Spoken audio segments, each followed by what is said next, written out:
भारत भ्रमणमा रहेका प्रधानमन्त्री पुष्पकमल दाहाल र मध्य प्रदेशका मुख्यमन्त्री शिवराज सिंह चौहान बीच भेटवार्ता, दुई देशको सम्बन्ध अझै प्रगाढ बनाउने प्रतिबद्धता। तत्कालीन राजा वीरेन्द्र शाहको वंशनाश हुने गरी भएको दरबार हत्याकाण्डको आज 22 वर्ष पुरा, घटना अझै पनि रहस्यकै गर्भमा।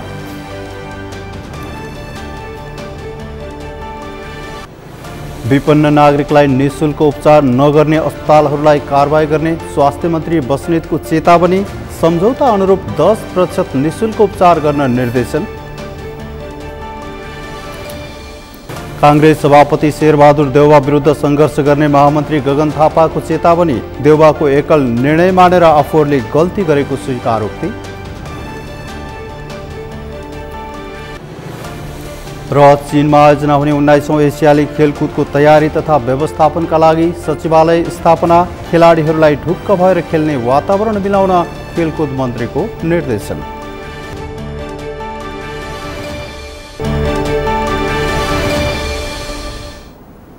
नमस्कार, सगरमाथा समाचारमा स्वागत छ। म अर्जुन नेपाल। अब समाचार विस्तारमा। भारत भ्रमणमा रहेका प्रधानमन्त्री पुष्पकमल दाहाल र मध्य प्रदेशका मुख्यमन्त्री शिवराज सिंह चौहान बीच भेटवार्ता भएको छ।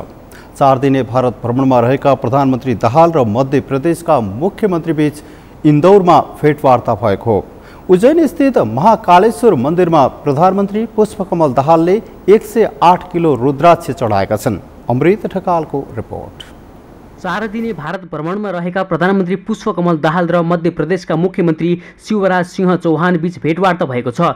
भ्रमणको तेस्रो दिन अर्थात् शुक्रबार प्रधानमन्त्री दाहाल नयाँ दिल्लीबाट मध्य प्रदेशको इन्दौर पुगेका हुन्। इन्दौरमा प्रधानमन्त्री दाहाललाई मध्य प्रदेशका मुख्यमन्त्री शिवराज सिंह चौहान लगायतका उच्च अधिकारीले स्वागत गरेका थिए। प्रधानमन्त्री दाहालको स्वागतको लागि सर्वसाधारण सडकमा दुई देशका झण्डा लिएर उपस्थित भएका थिए। यस्तै सम्मान स्वरूप सडकमा विभिन्न सांस्कृतिक नृत्य समेत गरिएको थियो।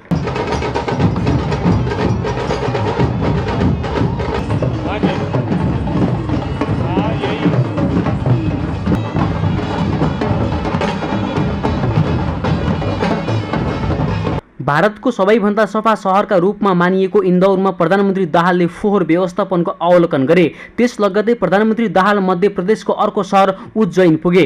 उज्जैनमा महाकालेश्वर मन्दिरको दर्शन गर्न पुगेका उनलाई मध्य प्रदेशका राज्यपाल मङ्गु पटेल र प्रदेश सरकारका मन्त्री मोहन यादवले स्वागत गरे।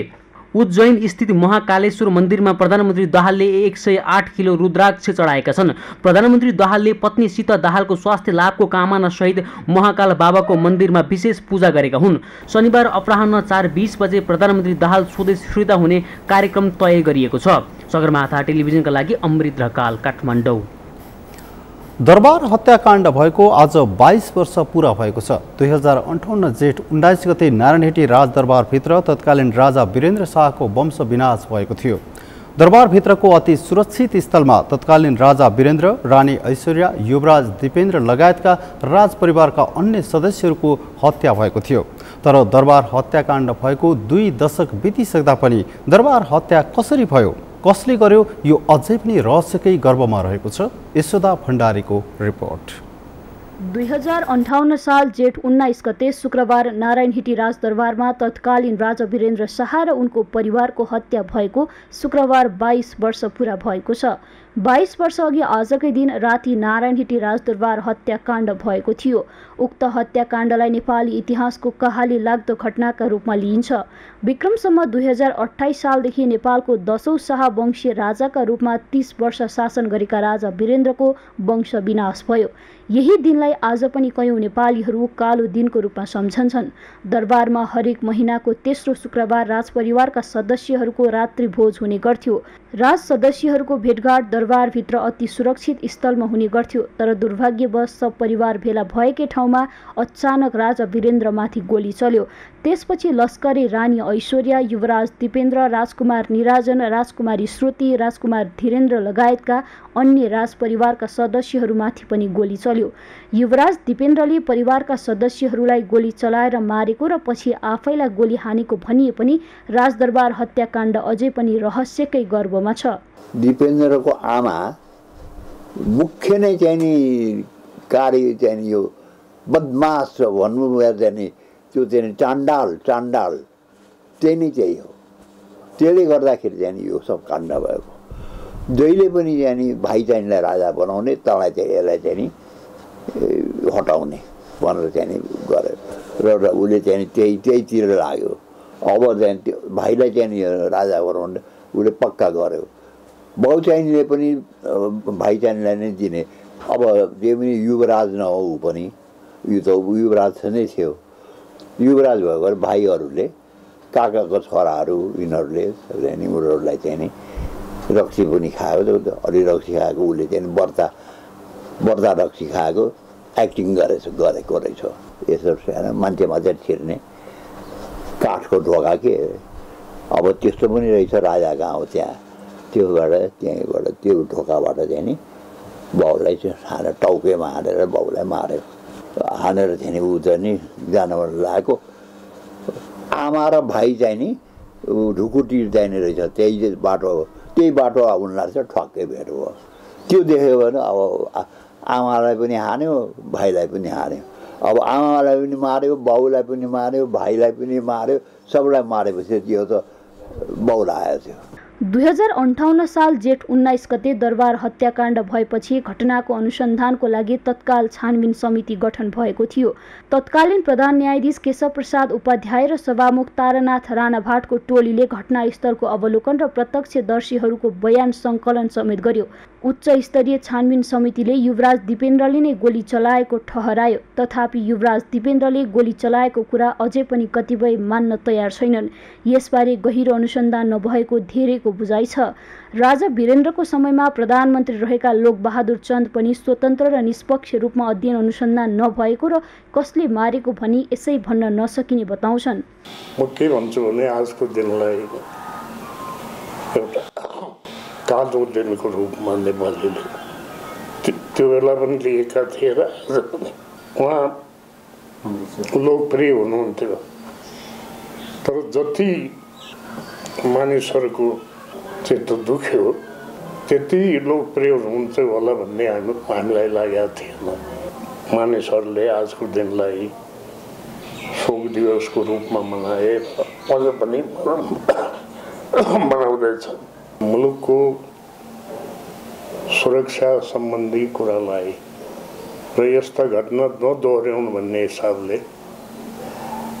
यसको पत्ता लगाउन सके धेरै राम्रो। तर त्यो अनुमानको भरमा यस्तो लोकप्रिय महान व्यक्तिको बारे अनुमानको भरमा के भन्नु म चाहन्न। शान्त र उदार राजाका छवि बनाएका वीरेन्द्रको वंशनाश भएपछि नेपालमा राजतन्त्र पनि धेरै वर्ष टिकेन। राजा वीरेन्द्रको मृत्युपछि ज्ञानेन्द्र शाह राजा बने। तर उनले सम्पूर्ण शासन सत्ता आफ्नो हातमा लिएर कु गरे। यसैको विरोधमा 2062-63 जनआन्दोलन भयो, जसका कारण तत्कालीन राजा ज्ञानेन्द्र शाह पछि हच्किन बाध्य भए। फलस्वरूप दरबार हत्याकाण्ड भएको 7 वर्षपछि 2065 जेठ 15 गते राजतन्त्रको समेत अन्त्य भयो र देशमा गणतन्त्र स्थापना भयो। यसरी दरबार हत्याकाण्डको 22 वर्ष बिते पनि त्यो कहाली लाग्दो घटनाको वास्तविकता अझैसम्म पनि रहस्यमा रहेको धेरैको तर्क छ। सगरमाथा टेलिभिजनका लागि क्यामेरामा लिम्बहादुर खत्रीका साथमा यशोदा भण्डारी, काठमाडौँ।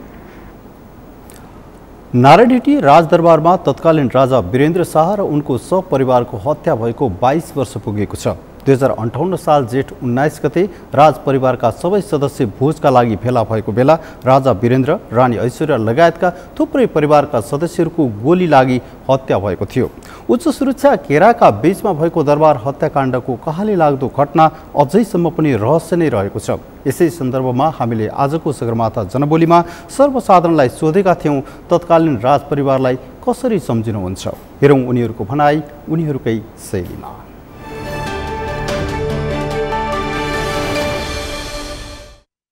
किसिमको राजपरिवारप्रति जुन किसिमको वितृष्णा ल्याउनका लागि चाहिँ अहिलेका राजनीतिक दलहरूले जुन किसिमको भूमिका खेले, तर उनीहरूले गरेको अहिले व्यवहार देख्दाखेरि यिनीहरूले गरेको व्यवहारभन्दा त राजाले 10% पनि नराम्रो गरेको रहन्छ भन्ने जनतालाई आभास भएको छ। र यदि विगतका राजा रानीहरू वीरेन्द्र, ऐश्वर्या यदि अहिले भएको भएदेखि सायद भगवान भनेर अहिलेका जनताहरूले पक्कै पनि पूजा गर्ने थिए। त्यसले गर्दाखेरि अबको दिनमा चाहिँ यदि राजालाई र अहिलेका राजनीतिक नेतृत्व अथवा दलहरूलाई चाहिँ राजनीतिक नेताहरूको जुन मुख्य नेताहरू हुनुहुन्छ उहाँहरूलाई चाहिँ सँगै राखेर यदि हामीले चाहिँ मूल्याङ्कन गऱ्यौँ अहिलेका नयाँ जेनेरेसनले अथवा विगत भोगेका जेनेरेसनले मूल्याङ्कन गरे भने राक्षस र भगवान भनेर चाहिँ तुलना गर्थ्यो होला नि जस्तो लाग्छ मलाई। त्यति बेला हामीले त अनुभव गर्न पाएनौँ, तर अहिले पछिल्लो समय सुन्दाखेरि चाहिँ राजपरिवार वास्तवमा एउटा देशको लागि चाहिने, देशका लागि चाहिँ पर्दाखेरि अप्ठ्यारोमा अहिलेको झन् यो गणतन्त्र पश्चात नेपाली नेताहरूले, नेपालका नेताहरूले जुन खालको व्यवहार, देशप्रतिको मायामा जुन कमी छ, योभन्दा चाहिँ त्यति बेला देशप्रति चाहिँ वास्तवमा एउटा माया गर्ने शासन व्यवस्था हो जस्तो लाग्छ। मैले चाहिँ राजपरिवार, तत्कालीन राजपरिवारलाई त्यसरी आफैले चाहिँ अनुभव गर्न पाइएन, किनभने त्योभन्दा अलिकति पछिल्लो जेनेरेसनको भएकोले अब पढ्दाखेरि, इतिहास पढ्दाखेरि, बुझ्दाखेरि चाहिँ उहाँलाई एउटा राष्ट्रवादी राजाको रूपमा चाहिँ म चिन्दछु। एउटा देशलाई चाहिँ अन्तर्राष्ट्रिय स्तरमा चाहिँ धेरै नै माथि पुर्याउन उहाँ सफल हुनुभएको एक राजाको रूपमा म चिन्न चाहन्छु। आजको दिनमा चाहिँ अन्तर्राष्ट्रिय स्तरमा जुन हिसाबको नेपाललाई हेर्ने नजर छ त्योभन्दा चाहिँ धेरै माथि पुर्याउने एउटा सच्चा देशभक्त राजाको रूपमा म चिन्छु। राष्ट्रको लागि एकदम ठिक थियो, तर उहाँ जनताप्रेमी राजा हो होइन। नेपालमा विश्वमै शान्ति, नेपालीहरूको, नेपाल देशलाई शान्ति प्रस्ताव ल्याउने राजा हो। उनी ठिक थिए, तर उनको सन्तान कोही छैन। अहिले राजाको नाम ल्याउनु बेकार हो।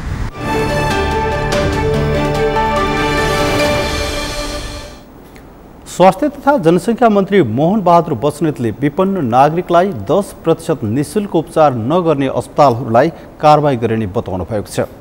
शुक्रबार शहीद गङ्गालाल राष्ट्रिय हृदय केन्द्र र मेडिकेयर हस्पिटलको अनुगमन गर्दै मन्त्री बस्नेतले विपन्न तथा आर्थिक अवस्था कमजोर भएका 10% नागरिकको निःशुल्क उपचार नगर्ने अस्पतालहरूलाई कारबाही गर्ने बताउनु भएको हो।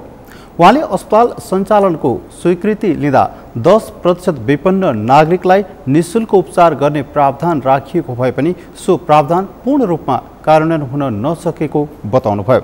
उहाँले अनुगमनका क्रममा अस्पतालहरूसँग एक आर्थिक वर्षमा विपन्न नागरिकलाई निःशुल्क उपचार गरेको विवरण पनि माग गर्नुभयो। मन्त्री बस्नेतले अस्पताल सञ्चालनको स्वीकृति लिँदाको सम्झौता अनुरूप 10% निःशुल्क उपचार गर्न निर्देशन पनि दिनुभयो। उहाँले निःशुल्क उपचार दिने र नदिने अस्पतालहरूलाई सरकारले सोही अनुरूप हेर्ने पनि स्पष्ट पार्नुभयो।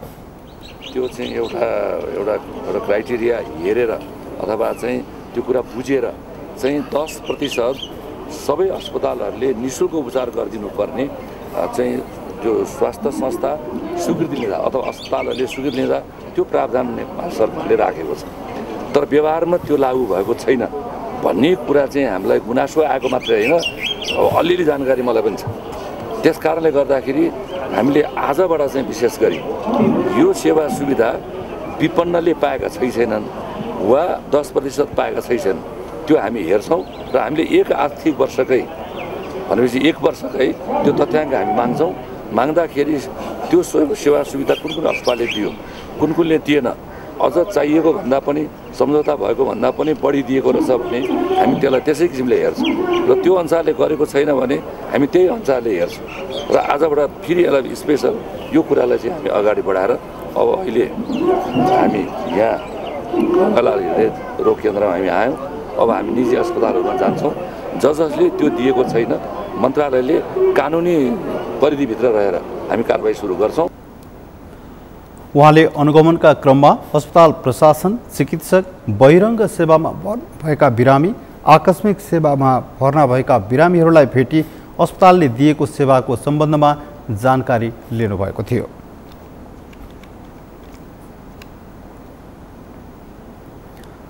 सत्तारूढ नेपाली काङ्ग्रेसका महामन्त्री गगन कुमार थापाले पार्टी सभापति शेरबहादुर देउवा विरुद्ध सङ्घर्ष गर्ने चेतावनी दिनुभएको छ। महामन्त्री थापाले पार्टी सभापति देउवाको एकल सहमतिमा सरकारले पार्टीको आधारभूत मान्यता विपरीत रेशम चौधरीलाई आम माफी दिने, नागरिकता विधेयक राष्ट्रपतिले प्रमाणीकरण गर्ने लगायतका काम गरेको आरोप लगाउँदै त्यस्ता गतिविधि विरुद्ध सङ्घर्ष गर्ने बताउनु भएको हो। उहाँले पार्टीलाई उठ्नै नदिने गरी सभापति देउवाले सरकारलाई दिएका ती सहमतिहरू आफूलाई सह्य नहुने बताउनुभयो। उहाँले अब पार्टी सभापति देउवाले गर्दै आएका यस्ता गलत निर्णयको सङ्घर्ष गरेर पनि रोक्नै पर्ने भन्दै साथ दिन पार्टीका नेता कार्यकर्तालाई आह्वान समेत गर्नुभयो। महामन्त्री थापाले पार्टी सभापति देउबाका एकल निर्णयहरू आफूले विगतमा मान्दै आएर गल्ती गरेको उल्लेख गर्दै अब त्यस्तो गल्ती गर्ने पक्षमा आफू नरहेको पनि पटक पटक दोहोर्याउनु भयो। काङ्ग्रेस बदल्नुपर्ने भएकाले आफूले आफैलाई बदल्न चाहेको उहाँको भनाइ थियो। एउटा निर्णय नागरिकताको विषयमा, एउटा निर्णय प्रदेश सरकारमा काङ्ग्रेसको सहभागिताको लागि भएको मन्त्रालय पनि तोडफोड गर्ने विषयका सन्दर्भमा, एउटा निर्णय सरकारले गर्यो भर्खर सांसद विकास कोषका सन्दर्भमा। यी यस्ता कैयन विषयहरू छन् जुन विषयहरू मैले लङ लिस्ट भन्न सक्छु। यी सबै विषयहरूका सन्दर्भमा पार्टी सभापतिले, मुख्य नेतृत्वले एक्लै गर्नुभएको निर्णयहरू हो। यो निर्णय मैले तपाईँभन्दा पछाडि थाहा पाएको हुँ, किनकि पहिला तपाईँले थाहा पाउनुभयो, तपाईँले बाहिर सम्प्रेषित गर्नुभयो र मैले त्यसलाई सुनेँ। अब मैले बदल्ने भनेको यो परिपाटी गएको 1-1.5 वर्षदेखि चल्दै आएको छ, आजको दिनसम्म चल्यो। मैले यसलाई सहँदै आएँ। महामन्त्री थापाले पार्टीलाई दाइहरूको पार्टीको रूपमा नभई तल्लो तहका कार्यकर्ताहरूको पार्टीमा रूपान्तरण गर्न आफूले देशव्यापी अभियान चलाउने घोषणा समेत गर्नुभयो।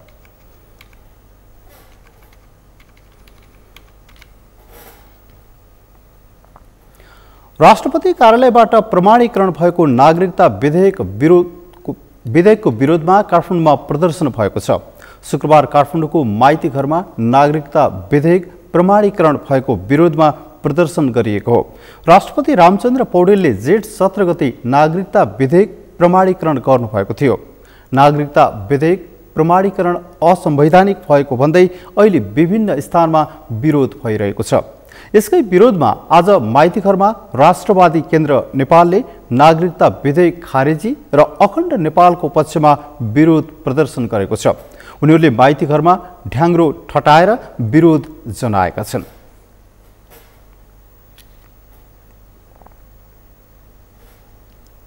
सगरमाथा समाचारमा अब पालो भएको छ विश्रामको। विश्रामपछि केही साता यता नेपालभर गर्मी बढ्यो। गर्मी बढेसँगै तराईका केही जिल्लामा विद्यालय बन्द। गर्भवती महिला र दीर्घरोगीलाई सचेत रहन आग्रह। कर्णाली नदीको पुलमा टिकटक बनाउनेहरूको भिडले दुर्घटनाको जोखिम बढ्यो। भाइरल बन्ने उद्देश्यले जोखिमपूर्ण क्रियाकलाप गर्दा दुर्घटनाका घटनामा वृद्धि। र ए डिभिजन लिग रोमाञ्चक मोडमा लिग अन्तिम चरणमा आइपुग्दा समेत उपाधि होड र रेलिगेसनमा पर्ने टोलीको टुङ्गो लागेन।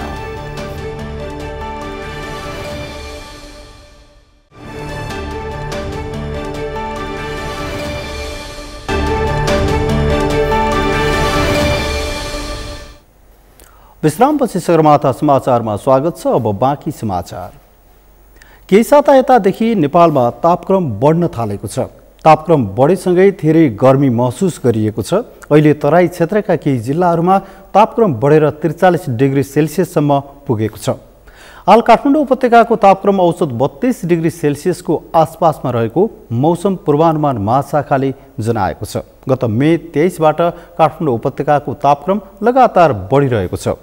मौसम नभित्रिएसम्म अर्थात् असारको दोस्रो सातासम्म यस्तै तापक्रम रहने बताइएको छ। मेनुका लम्सालको रिपोर्ट। पछिल्लो समय काठमाडौँ उपत्यकामा अत्यधिक गर्मी महसुस हुन थालेको छ। स्थानीय वायु र पश्चिमी वायुको प्रभाव रहेकाले अहिले वर्षा हुन सकेको छैन। वर्षा नभएपछि तापक्रम बढ्ने क्रममा रहेको मौसम पूर्वानुमान महाशाखाले जनाएको छ, जसका कारण उपत्यका लगायत देशभर गर्मी महसुस हुन थालेको छ। गर्मीका कारण कतिपय जिल्लाका विद्यालयहरू बन्द भएका छन्। अहिले तराई क्षेत्रका केही जिल्लाहरूमा तापक्रम बढेर 43 डिग्री सेल्सियससम्म पुगेका छन्। हाल काठमाडौँ उपत्यकाको तापक्रम भने औसत 32 डिग्री सेल्सियसको आसपासमा रहेको छ। महाशाखाका अनुसार गत मे 23बाट काठमाडौँ उपत्यकाको तापक्रम लगातार बढिरहेको छ। गर्मी चाहिँ बढेको छ, तर पोहोर सालभन्दा अहिले बढेको भन्दा पनि यो 30 वर्ष अगाडिको डाटा हेर्नुपर्ने हुन्छ। त्यति काठमाडौँमा चाहिँ अधिकतम म्याक्सिमम अहिलेसम्मको 36.6 डिग्री सेल्सियस छ। त्यो चाहिँ अब अहिले कटेको चाहिँ छैन। पश्चिम तराई र पूर्व तराईलाई छोडेर मध्य तराईको धेरै जसो जिल्लाहरूमा चाहिँ अहिले चाहिँ अलिकति धेरै गर्मी र अत्यधिक गर्मीको सामना चाहिँ त्यतातिर गर्नु परेको जस्तो देखिएको छ। अत्यधिक गर्मीका कारण तराई क्षेत्रका मोरङ, सुनसरी, झापा, बारा, पर्सा, चितवन लगायतका जिल्लाहरूमा विद्यालयहरू बन्द भएका छन्। तत्काल पानी पर्ने सम्भावना नरहेकाले गर्मी झनै बढ्ने अनुमान गरिएको छ। यद्यपि केही दिन कर्णाली प्रदेश, लुम्बिनी प्रदेशका केही स्थानमा छिटपुट वर्षा हुने मौसम पूर्वानुमान महाशाखाको अनुमान छ। अहिले प्रिमनसुनको समय रहेकाले मनसुन नभित्रिएसम्म तापक्रम बढ्ने महाशाखाले जनाएको छ। महाशाखाका अनुसार असारको दोस्रो सातादेखि मनसुन सुरु हुने र तापक्रम क्रमिक रूपमा घट्दै जानेछ। न मनसुनी वायु भित्रिन सकेको छ, न यो स्थानीय वायु अथवा के अरे पश्चिमी वायुले चाहिँ वर्षा गराउन सकेको छ। ट्रान्जिटरी फेज भएकोले अहिले चाहिँ एकदम गर्मीको महसुस भइरहेछ। अनि अहिले अब यो पूर्वानुमानबाट चाहिँ के देखिएको छ भने मनसुन भित्रिन केही समय ढिला हुने जस्तो अनुमान देखिएको छ। अनि अब मनसुन जुन 13 तारिक हो मनसुन भित्रिने आधिकारिक मिति चाहिँ त्यही दिन त भित्रिँदैन, तर अब केही दिन ढिला हुने भन्ने अनुमान भइसकेपछि हामी चाहिँ अब 13 तारिकभन्दा पछाडि नै अनुमानित अब भित्रिने जस्तो देखिएको भएर त्यति बेलासम्म मनसुन जबसम्म मनसुन भित्रिँदैन त्यति बेलासम्म चाहिँ यो गर्मीको असर चाहिँ परिराख्न सक्ने सम्भावना देखिन्छ हैन।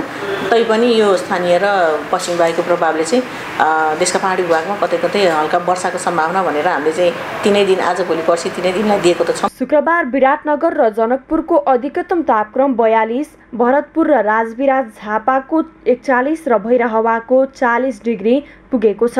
गर्मीका कारण मानिसको स्वास्थ्यमा विभिन्न समस्या देखा पर्ने भएकाले सकेसम्म घर बाहिर ननिस्किन र वृद्ध-वृद्धा, बालबालिका, गर्भवती तथा दीर्घ रोगीहरूको विशेष ख्याल राख्न मौसमविदहरूले सुझाएका छन्। सगरमाथा टेलिभिजनका लागि क्यामेरामा सुनिल कोलीका साथमा मेनुका लम्साल, काठमाडौँ। गत वर्ष माघ 29 गते मन्त्री परिषद बैठकबाट गेटामा मेडिकल विश्वविद्यालय बनाउने निर्णय गरिएको थियो। तर मन्त्री परिषदको निर्णय उल्ट्याएर बजेट भाषणमा गेटालाई प्रतिष्ठानका रूपमा अगाडि बढाउँदै तत्काल 100 बेडको अस्पताल सञ्चालन गरिने उल्लेख भएपछि त्यहाँका नागरिक त्यसको विरोधमा अहिले उत्रिएका छन्। मेडिकल विश्वविद्यालय बनाउने सरकारको निर्णय समेत बजेट वक्तव्यमा उल्टिएको भन्दै नागरिकहरूले निर्णय कार्यान्वयन नभए कडा आन्दोलनमा उत्रिने चेतावनी दिएका छन्। कैलालीबाट दिनेश विष्टको रिपोर्ट। गत फागुन 1 गते प्रधानमन्त्री पुष्पकमल दाहाल प्रचण्डले कैलालीको गेटामा निर्माण भएको भवनको निरीक्षण गर्दै मन्त्री परिषदले शहीद दशरथचन्द राष्ट्रिय स्वास्थ्य विज्ञान विश्वविद्यालयका रूपमा सञ्चालन गर्ने निर्णय गरेको जानकारी गराएका थिए। प्रधानमन्त्री प्रचण्डले अब गेटालाई शहीद दशरथचन्द राष्ट्रिय स्वास्थ्य विज्ञान विश्वविद्यालय बनाउन क्याबिनेटले निर्णय गरेर सैद्धान्तिक रूपले अघि बढाएको बताएका थिए। त्यसपछि जेठ 5 गते प्रतिनिधि सभामा नीति तथा कार्यक्रम प्रस्तुत गर्दै राष्ट्रपति रामचन्द्र पौडेलले गेटामा शहीद दशरथचन्द राष्ट्रिय स्वास्थ्य विज्ञान विश्वविद्यालय स्थापना गर्ने घोषणा गरेका थिए। तर 15 जेठमा अर्थमन्त्री डाक्टर प्रकाश शरण महतले गेटा मेडिकल कलेजलाई शहीद दशरथचन्द स्वास्थ्य विज्ञान प्रतिष्ठानका रूपमा अघि बढाउने र 100 शय्याको अस्पताल सञ्चालन गर्ने घोषणा गरे। नीतिगत रूपमा नेपाल सरकार त्यतापट्टि लाग्यो। शहीद दशरथचन्द स्वास्थ्य विज्ञान विश्वविद्यालय स्थापनामा बिहिबार सङ्घर्ष समितिले अत्तरियामा करिब 3 घण्टा चक्काजाम गरेको थियो। समितिले शुक्रबार प्रदेशका मुख्यमन्त्री, प्रदेश प्रमुख, प्रमुख जिल्ला अधिकारी लगायतलाई ज्ञापन पत्र बुझाउँदै सरकारको ध्यानाकर्षण गराएको छ। समितिले गेटामा स्वास्थ्य विज्ञान विश्वविद्यालय बनाउने निर्णयबाट पछि हटेर सरकारले प्रतिष्ठानका रूपमा अघि बढाउने घोषणा गरेर प्रदेशवासीको चाहनामाथि प्रहार गरेको जनाएको छ। यो विषयमा सबै एकताबद्ध भएर अघि बढ्ने समितिले बताएको छ। सुदूरपश्चिमवासीका माग सम्बोधन नभए चरणबद्ध आन्दोलनका कार्यक्रम तय गरिने सङ्घर्ष समितिको चेतावनी छ। स्वास्थ्य विज्ञान विश्वविद्यालय बनाउने घोषणा भयो, नीति तथा कार्यक्रममा पनि त्यसलाई समावेश गरियो, तर बजेट भाषणमा त्यसलाई गरेर एक्कासी चाहिँ डाइभर्ट गर्ने कुरा भइसकेपछि हाम्रो सङ्घर्ष समितिले पुनः आन्दोलनका कार्यक्रम सुरु गरेको छ। र यो विषयमा हिजो पनि थाहा भने हामीले साङ्केतिक रूपमा चक्कजाम गऱ्यौँ, गर्नु नहुने कुरा हो, तर बाध्यता पर्यो। यसको लागि हामी क्षमायाचना पनि व्यक्त गर्न चाहन्छौँ। र हाम्रो एउटा कुरा के हो भने कतिपय कुराहरू आन्दोलनका मुभमेन्टमा कानुन विपरीत पनि गरेर जनताको चाहनाअनुसार जानु पर्दो रहेछ। यो कुरालाई पनि हजुरहरूले सहजीकरण गर्नका लागि अनुरोध गर्दै 600 शैय्याको अस्पताल र मेडिकल कलेज सञ्चालन गर्ने लक्ष्यसहित गेटामा निर्माण भएको संरचना 2.5 वर्षदेखि अलपत्र छ। गेटा मेडिकल कलेज सञ्चालनका लागि 29 वटा संरचना तयार भएको छन् भने 3 वटा निर्माणाधीन छन्। तीमध्ये 12 वटा संरचनाको काम आगामी असारमा सम्पन्न हुने पूर्वाधार विकास समितिले जनाएको छ। यी संरचना निर्माण गर्दा सरकारले 5 अर्ब 40 करोड रुपैयाँ खर्च भइसकेको छ। सगरमाथा टेलिभिजनका लागि कैलालीबाट दिनेश विष्टको रिपोर्ट। कैलालीको लम्की नगरपालिकाको चिसापानी स्थित कर्णाली नदीको पुलमा टिकटक बनाउनेहरूको भिडले दुर्घटनाको जोखिम बढाएको छ। पुलमा सेल्फी खिच्नेदेखि टिकटक बनाउनेहरूको भिडका कारण दुर्घटनाका घटनाहरू बढ्न थालेका छन्। चिसापानीको सिमानासँगै जोडिएको बर्दिया राष्ट्रिय निकुञ्ज र कर्णाली पुलको अवलोकन गर्ने पर्यटकको सङ्ख्या बढ्नु सकारात्मक भए पनि बीच सडकमै टिकटक बनाउनेहरूका कारण जोखिम बढेको हो। कर्णाली नदीको पुलमा जोखिमपूर्ण ढङ्गले टिकटक बनाई भाइरल बन्न चाहनेहरूको क्रियाकलापका कारण सवारी आवागमनमा नै समस्या पर्ने गरेको चालकहरू बताउँछन्। पर्यटक लिएर चिसापानी आएका चालक क्रिस बोहराले शनिबार पुलमा सवारी पास गर्न समेत समस्या हुने गरी टिकटक बनाउनेहरूले भरिने गरेको बताएका छन्। अरू दिन भन्दा पनि बिदाको दिन र विशेष शनिबारको दिनहरूमा धेरै भिडभाड हुने गरेको देखिन्छ। अनि यहाँ चाहिँ अब पुरा यो टिकटक बनाउने फोटो खिच्ने मान्छेहरूले पुरा पुलभरि भरिएर रोडमै बसेर टिकटकहरू बनाउने अनि फोटोहरू खिच्ने गर्छन्। अब यसले गर्दाखेरि अलिकति सवारी साधनहरू आवत जावत गर्न गाह्रो हुन्छ। अब एक्सिडेन्टहरू हुने यस्तो सम्भावना बढी देखिएको छ यसमा। टिकटक बनाउनेहरू फोटो खिच्नेहरू विशेष अब बिस्तारै यो पर्यटकहरूलाई पनि आन्तरिक पर्यटकहरूलाई अलि लोभ्याएको छ यसले। व्यवस्थित ढङ्गले अलि साइडतिर होइन गाडीहरू मेन यो हाइवे भएको कारणले होइन गाडीहरू अलि आवत जावत गर्न अलिक गाह्रो हुन्छ। बिच रोडमा नाचेर टिकटकहरू बनाउने अनि 1-2 वटा यस्तो केसहरू पनि देखेको छ। टिकटकले गर्दाखेरि पुलबाट हाम फालेर तल नदीमा पनि हाम फाल्ने देखेको छ यसमा। 2050 सालमा जापानिज कम्पनीले निर्माण गरेको सो पुलको तत्कालीन प्रधानमन्त्री स्वर्गीय गिरिजा प्रसाद कोइरालाले उद्घाटन गर्नुभएको थियो।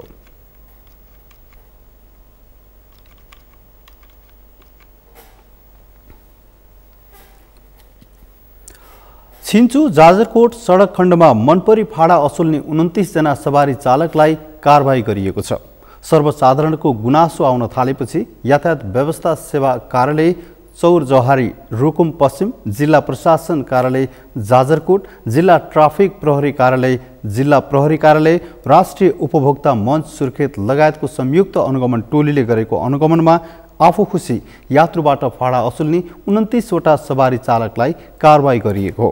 इन्धनको मूल्यमा गिरावट आएपछि स्वचालित फाडा दर घट्ने कानुनी व्यवस्थाका बावजुद छिन्चु जाजरकोट सडक खण्डमा गुड्ने सार्वजनिक सवारी साधनले आफू खुसी फाडा असुल्दै आएको पाइएको यातायात व्यवस्था सेवा कार्यालय चौरजहारी रुकुम पश्चिमका प्रमुख आनन्द चपाईले जानकारी दिनुभयो।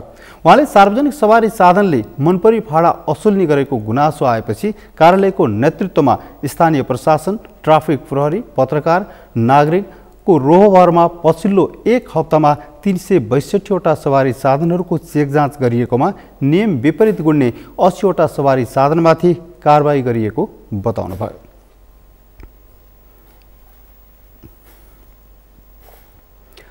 मुगुमा बच्चा जन्माउन नसक्दा एक महिलाको मृत्यु भएको छ।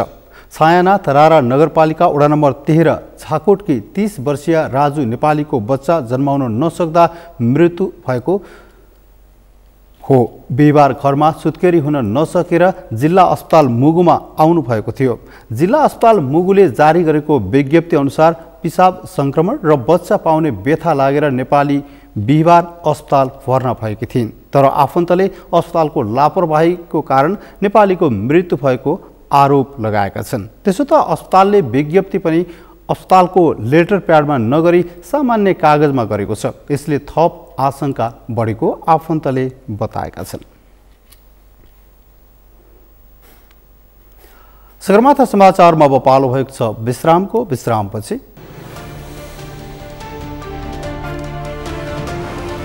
सेनेगलमा विपक्षी नेता सोन्कोलाई 2 वर्ष जेल सजाय। फैसला सार्वजनिक हुने बित्तिकै समर्थक र प्रहरी बीच झडप, 9 जनाको मृत्यु।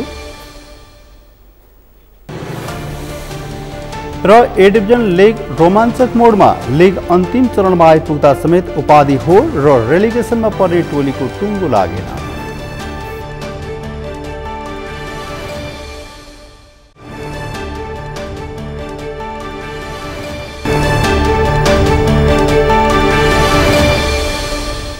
सगरमाथा समाचारमा अब पालो भएको छ अर्थ समाचारको।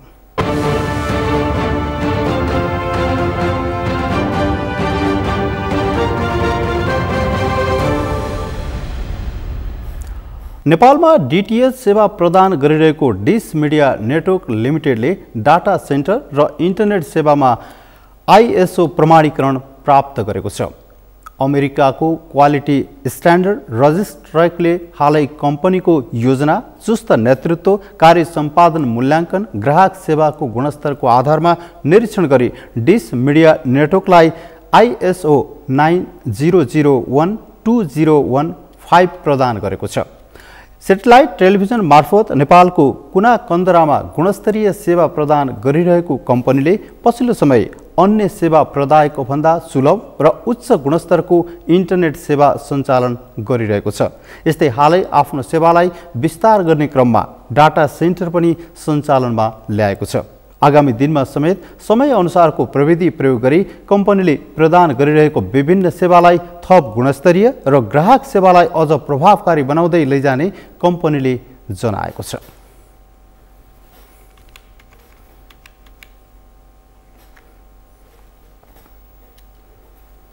सगरमाथा समाचारमा अब पालो भएको छ खेल समाचारको।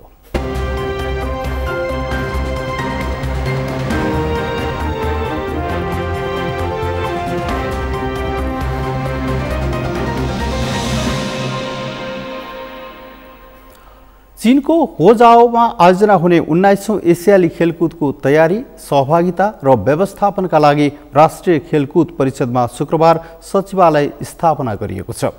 त्रिपुरेश्वर स्थित राष्ट्रिय खेलकुद परिषद राखेपको तालिम तथा प्रशिक्षण विभागमा चीनमा आयोजना हुने 19औं एसियाली खेलकुदको सचिवालय स्थापना गरिएको हो।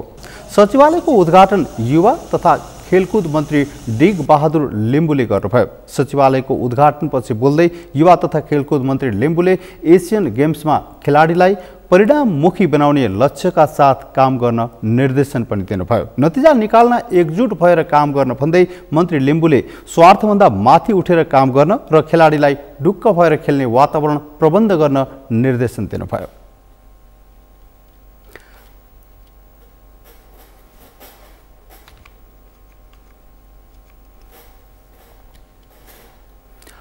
शहीद स्मारक ए डिभिजन लिगमा 23औं चरणका खेल सकिदासम्म उपाधि जित्ने निश्चितता र रेलिगेसन पर्ने टुङ्गो छैन। लिग अन्त्यको सङ्घारमा आइपुगेको अवस्थामा 3 चरणका खेल मात्र बाँकी रहेका छन्।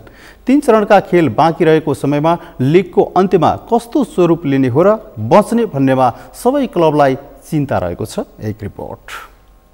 शहीद स्मारक ए डिभिजन लिगमा 23औं चरणका खेल सकिदासम्म उपाधि जित्ने निश्चितता र रेलिगेसन पर्ने टुङ्गो छैन। 3 चरणका खेल बाँकी रहँदा कुनै पनि टोलीको उपाधि र रेलिगेसन टार्ने सम्भावना यकिन छैन। बाँकी 3 चरणमा कसले कसको विरुद्ध खेल्ने हो त्यो निश्चित भए पनि त्यसबारे अन्तिम निर्णय हुन बाँकी छ, जसले गर्दा लिग रोमाञ्चक बनिरहेको छ र लिग समीकरण प्रतिस्पर्धात्मक बनेको छ। यसै सिजन बढुवा भएको चर्च बोइजले स्टार खेलाडीलाई समेट्दै लिग आरम्भ गरे सँगै 23औं चरणमा शीर्ष स्थान लिन सफल भएको छ। 41 अङ्क बटुल्दै शीर्षता कायम गरेको चर्च बोइजले 11 खेलमा जित निकाल्दा 8 खेलमा बराबरी र 4 खेल गुमाउनु पुगेको छ। 2 अङ्कले मात्र पछि रहेको मछेन्द्रले 10 खेलमा स्पष्ट जित निकाल्दा 9 खेलमा बराबरी र 4 खेलमा नतिजा सुम्पिएको छ। तेस्रो स्थानमा रहेको जावला खेलले भने जारी लिगमा अपेक्षा भन्दा धेरै राम्रो प्रदर्शन गरिसक्यो। जावला खेलले 10 खेलमा जित निकाल्दा 7 खेलमा बराबरी र 6 खेलमा नतिजा गुमाएको छ।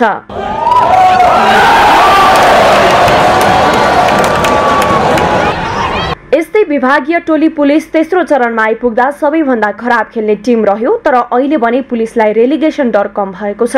यस्तै शहीद स्मारक ए डिभिजन लिगको सर्वाधिक सफल टोली मनाङले पछिल्ला 5 खेलमध्ये 3 खेलमा बराबरी र 2 खेलमा जित निकाल्दै स्थान सुधार गरे पनि खेलमा भने अपेक्षा अनुसार प्रदर्शन गर्न सकेको छैन। यस्तै अर्को विभागीय टोली आर्मीले 6औं स्थानमा अटाएको छ। हिमालयन शेर्पाको पनि अवस्था उस्तै छ। यसैगरी न्युरो टिमको रेलिगेसन भए बाँकी नै छ। पुछारको खुमलटारले 24 अङ्क जोडेको छ। 3 खेल मध्ये सबैमा सुखद नतिजा निकाल्ने खुमलटारको समीकरणबाट बदल्ने छ र 6औं स्थानदेखिको टोलीलाई उत्तिकै डर रहेको छ। यस्तै अर्को विभागीय टोली एपीएफलाई रेलिगेसन बस्ने निश्चितता छैन।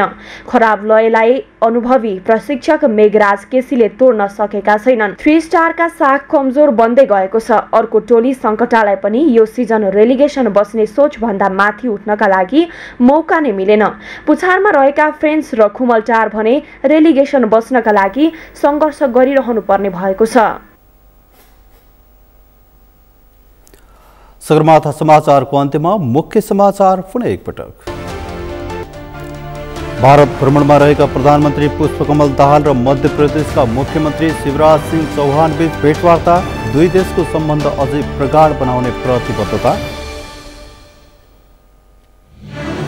तत्कालीन राजा वीरेन्द्र शाहको वंश नाश हुने गरी भएको दरबार हत्याकाण्डको आज 22 वर्ष पुरा, घटना अझै पनि रहस्यकै गर्भमा।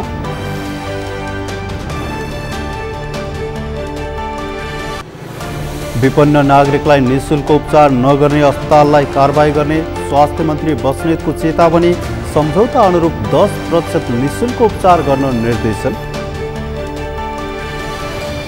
कांग्रेस सभापति शेरबहादुर देउबा विरुद्ध सङ्घर्ष गर्ने महामन्त्री गगन थापाको चेतावनी, देउबाको एकल निर्णय मानेर आफूहरूले गल्ती गरेको स्वीकारोक्ति।